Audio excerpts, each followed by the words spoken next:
Good morning. I have always loved sports. Unfortunately for me, I have never been good at them.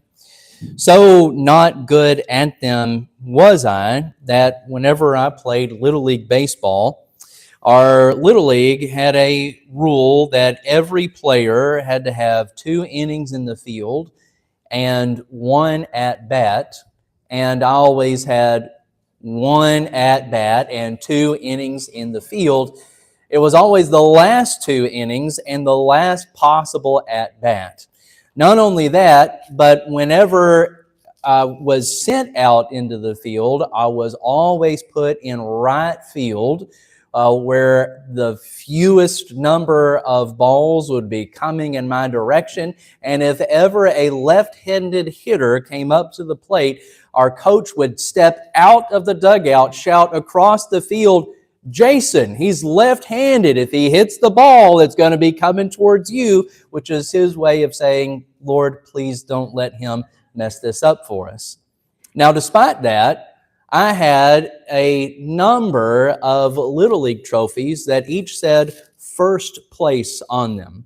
Because as woeful as I was very fortunate to be on a Little League team with some very excellent Little League baseball players.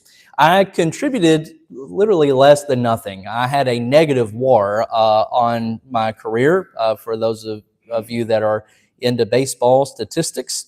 Yet I still got an equal share in those trophies. In Hebrews chapter 12, verses 1 through 3, the Hebrews writer sets up a depiction of what is a language relating to competition.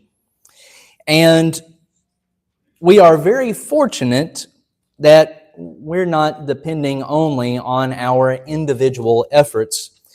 You see, like my baseball team, we are blessed to be surrounded by those that can help us in running this race.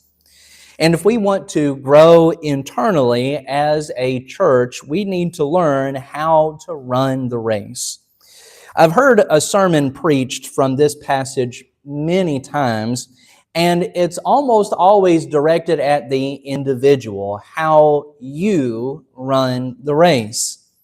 But when we think of it in that light, we really miss an important element of the analogy that the Hebrews writer is using.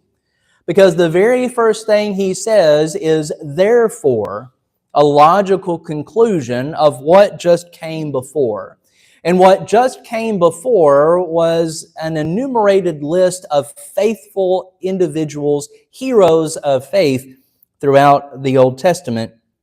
For this reason, since we also have such a large cloud of witnesses surrounding us, we are running this race, but we are not running it on our own. We have a great cloud of witnesses surrounding us. Now, this is a time where I think translation is somewhat unfortunate, because very often when we read witness there, we read witness as an observer, someone that is witnessing an event, which especially plays into our idea of spectators in sports. And I've heard the angle preached, you don't need to be a spectator in the stands, you need to be competing, be active, involved in all those things, which is valid and true. The problem is that that's got nothing to do with witnesses here in Hebrews 12:1. This is not a witness of someone that has observed something. This is a witness of someone that is giving a testimony. So think of a witness during a trial, that they are called to the stand not because they observed something, but for them to give an account of it. When we are surrounded by a cloud of witnesses, we are surrounded by those that are giving a testimony of faith. Rather than isolating ourselves from everyone in competing and trying to do our best and trying to run this race, we are first reminded of those that are giving a testimony to us. You need to look to your witnesses.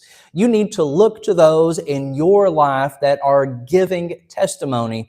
And it can be those that are far off, reading of the same individuals that are mentioned here in the Hall of Fame of Faith in Hebrews chapter 11.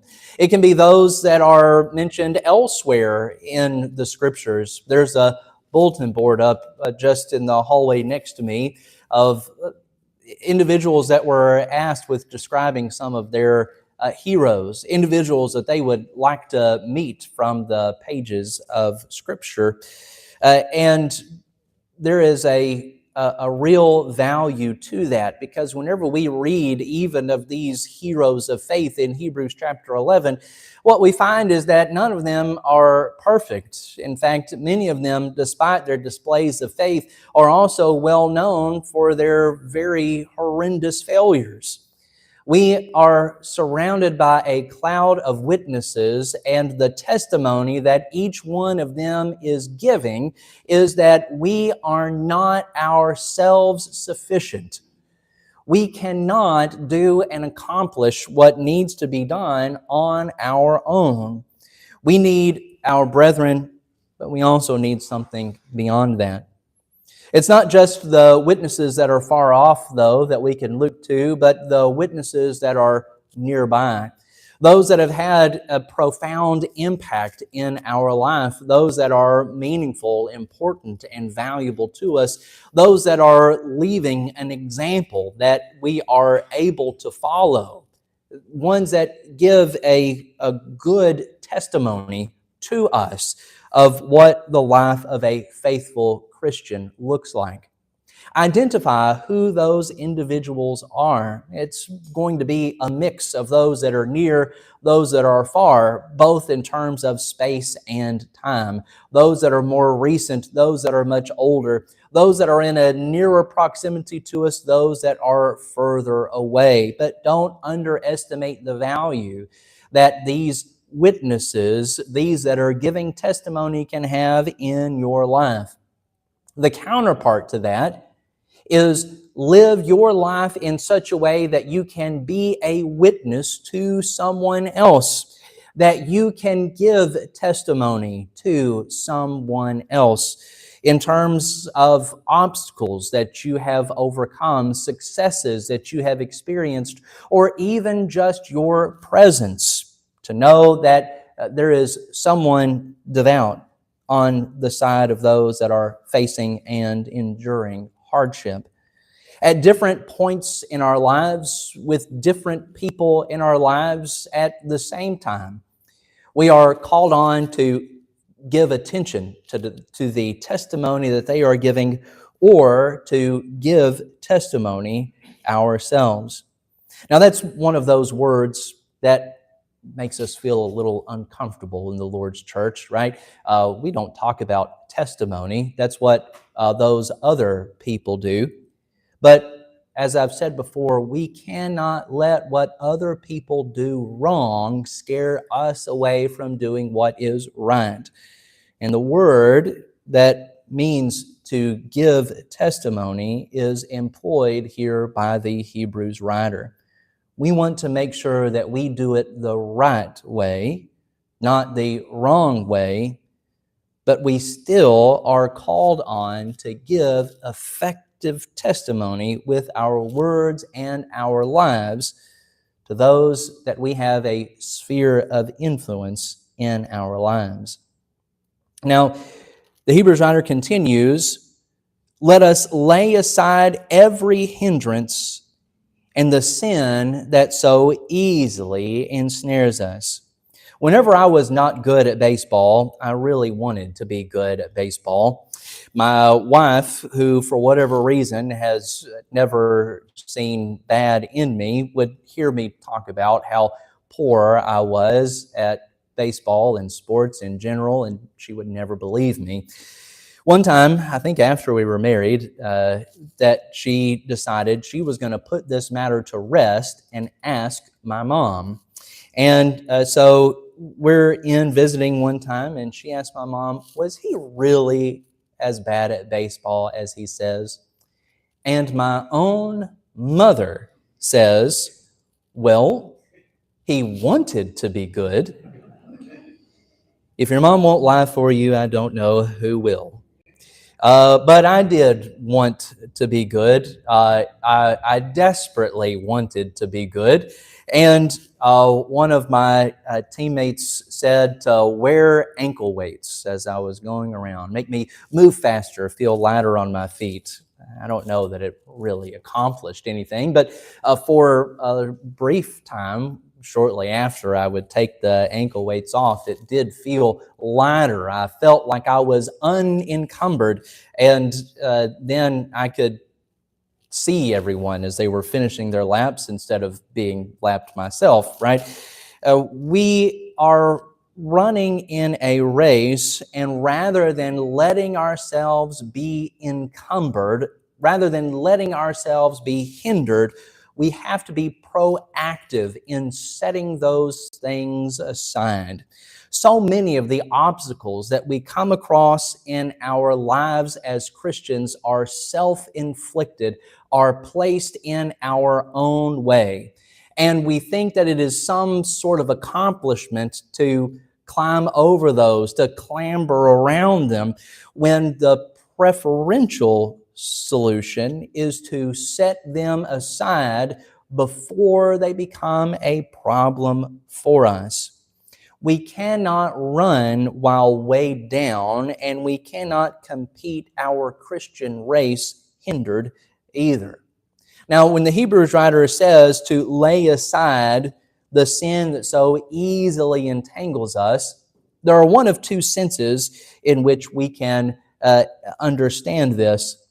The second is one that I think is not intended by the author, but is true nevertheless. When he says to lay aside the sin that so easily entangles us, remember that he's talking about us as a collective. We're not running an individual race here. We're running together. We are running this race as a united people. So when he says to set aside the sin that so easily entangles us, it is a reminder that sin entangles us easily. Whenever we are caught up in sin, it can be so easy to be weighed down in that sin, and even to share it with others, because then we begin to come up with rationalizations and justifications of why it's not such a bad thing, and then we tell other people why it's not such a bad thing, because when those other people are doing the same thing we're doing, all of a sudden we don't feel so bad about it anymore. Never underestimate your own ability to rationalize and justify the things that you know you should not be doing, even subconsciously. Sin has a corrosive aspect in our lives.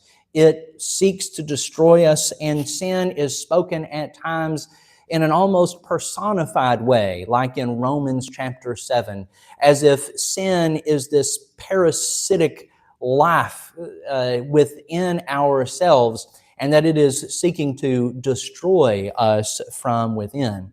If we want to run with endurance this race, we cannot rely only on grace. We must have grace. That's something we'll talk about in a moment.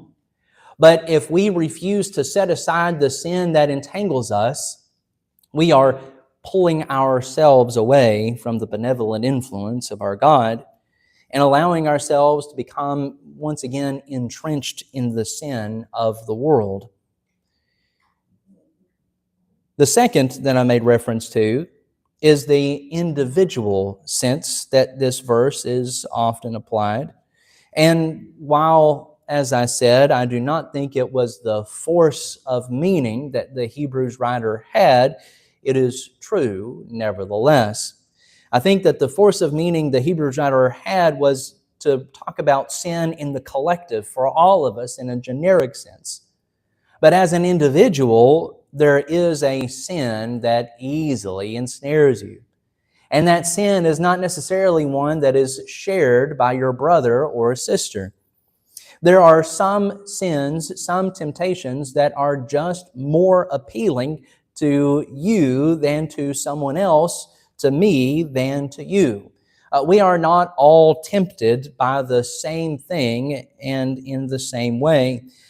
We should understand this, but sometimes we use that as a justification for our own sin. We think, well, I may be doing this, but at least I'm not like brother so-and-so. I couldn't care less about those things that he's involved in, so that must mean I'm at least more righteous than he is. But then he can turn around and say, well, I may be doing this thing, but at least I'm not even tempted by what brother so-and-so is caught up in. So I at least must be more righteous than he is. The temptations that we face, we do not all face in common, but it is something we have in common that we face temptation. So while we may not be confronted with the same conflicts, we are familiar with this conflict against sin together. Don't think that you are superior because you are tempted by something different than what someone else is. And don't think that you are inferior because you are tempted by something that someone else is not. There is no superiority or inferiority because we are all equally dependent on Christ Jesus. But having this awareness about yourself of the things that are tempting to you personally is a great value in this endeavor. To know what it is that easily ensnares you and to make an effort to set that aside. Because what is a burden for you can easily become a burden for your brethren. Because we run in this race together. He says, let us run with endurance the race that lies before us. Whenever I was a kid, little kid, like 4 or 5 years old, I distinctly remember thinking that I was the fastest person on earth. Whether it was the grocery store or church or wherever it was, every hapless victim I would walk up to and say, watch me run, see how fast I can go. All of you that have had children have had common experiences, but perhaps some of your children were more enlightened than I was, because I would do my short sprint and turn around and say, did I make fire, right? Because I had the Road Runner image in my head of him running so fast that he would set the track behind him ablaze.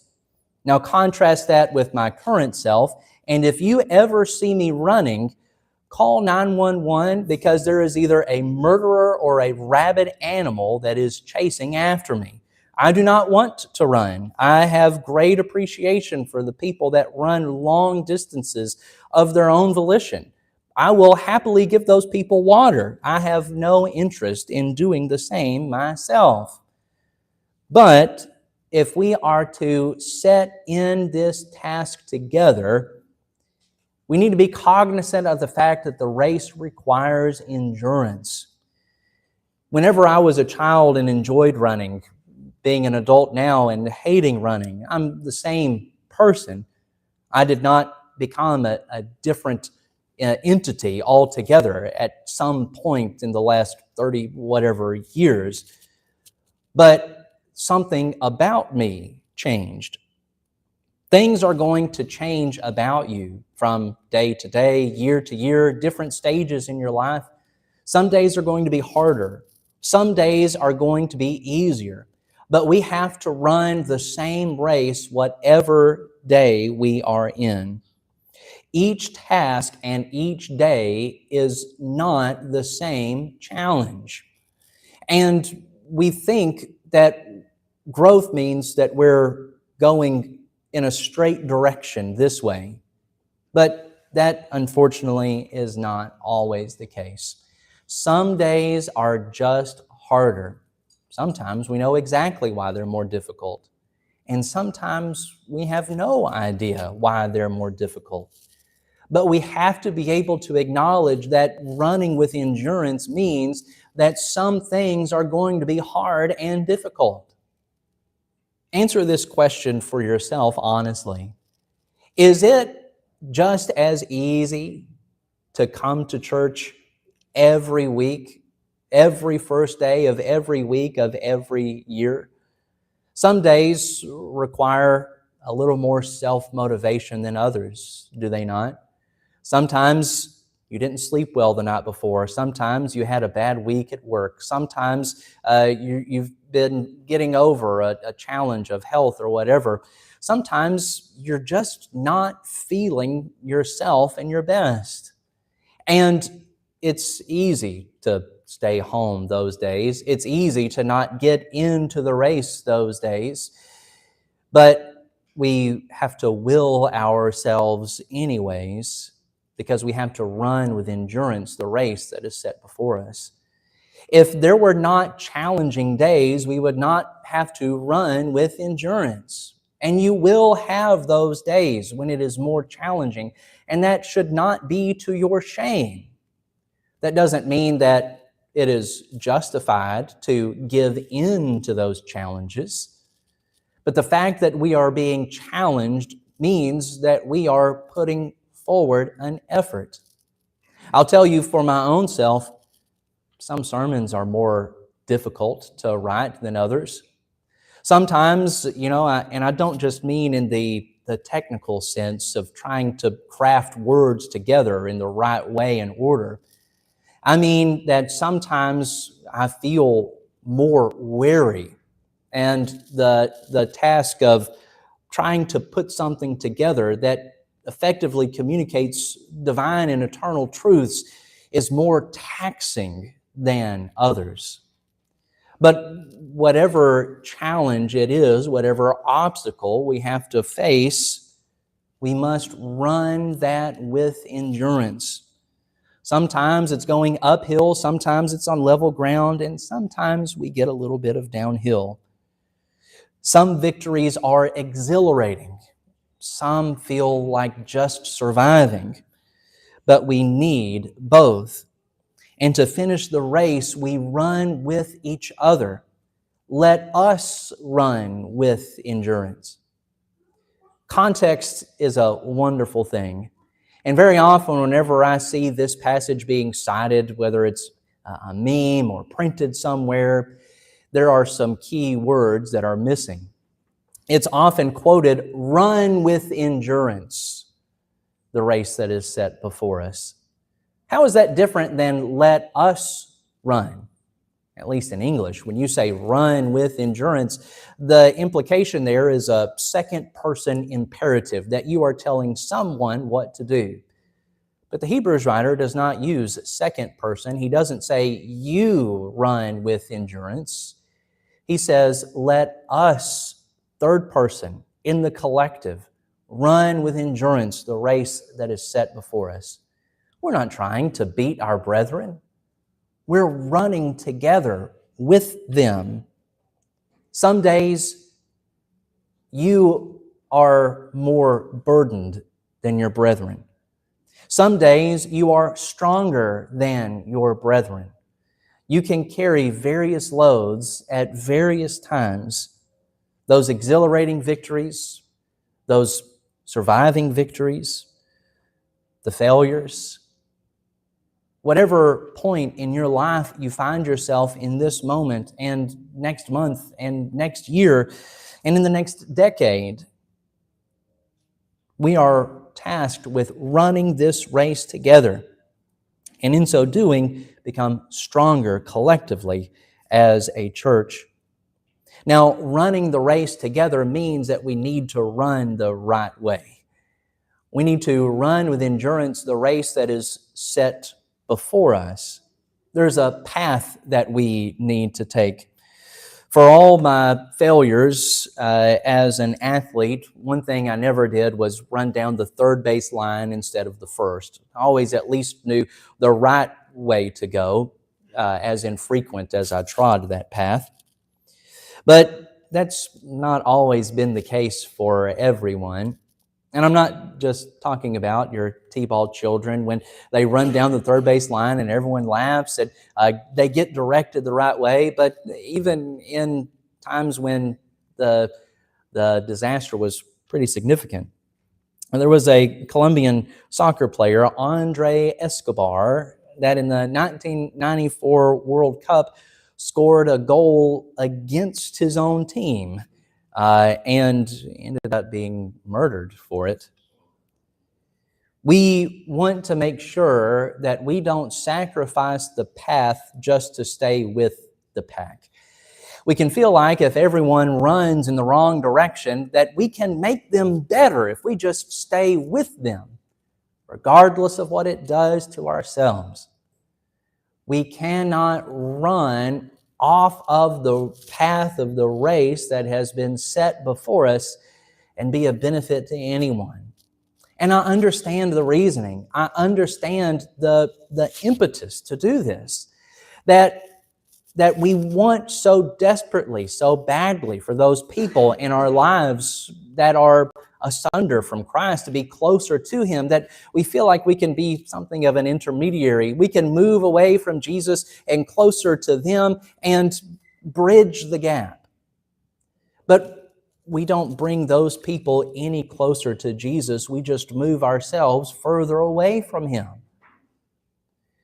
We're not doing anyone any service just by running with other people if we're running in any given direction. We have to run the race that lies before us. There's another example, this one much more recent. There was a triathlete by the name of Alistair Brownlee who was in second place in a triathlon approaching the finish line, and the person in first place started to stumble from heat exhaustion. He was right at the end and was at risk of not finishing. Alistair goes behind him, pushes him, helps him along the finish line in front of him, essentially giving him gold when he could have easily run past him and gotten gold for himself. That person was his brother that he was also competing in the triathlon with. Which of those two are you going to be? Are you going to score the goal against your own team? Celebrate it because you managed to score a goal? Or are you going to push your brothers on ahead of you, even if it is not to your own direct glory or benefit? In Matthew chapter 15 and verse 14, Jesus warns against the blind leading the blind. If we don't know where we are running, if we don't know the path to follow, we are either the blind leading or the blind following. But in neither position are we where we should be, because the path that we need to follow is clearly established.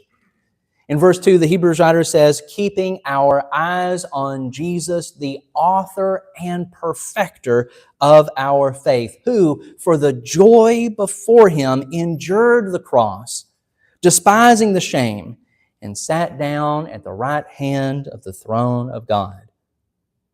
Jesus began our faith because our faith begins in the gospel of Jesus Christ. And He perfected our faith because by His obstacle, by running His race with endurance, who because of His love for us, considering us as being more important than Himself, despising the shame of the cross, but enduring it anyways, perfected, completed our faith, so that those who trust in Him will not be disappointed. We cannot run haphazardly. We have to run with purpose, and we have to run with endurance, and we have to run the appropriate path that is set before us, not looking aside to the distractions that may be around us, but keeping our eyes fixed on Jesus, the author and perfecter of our faith. What burden of sin are you carrying this morning? Entrust it to the Lord. Let Him begin and perfect your faith. He gives you reason to have trust by having offered Himself on the cross in your place, by being willing to Forgive, and having paid the price for the forgiveness of your sin, lay aside that burden of sin, not just putting it in the back of your mind, but putting it on the broad and strong shoulders of Jesus, who is able to carry your and everyone's sin because of his perfect, sinless blood.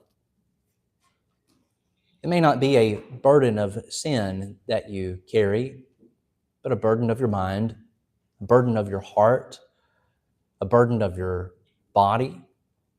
If you find yourself laden with these burdens, if you find the race of endurance being more difficult because of them, let us share them with you.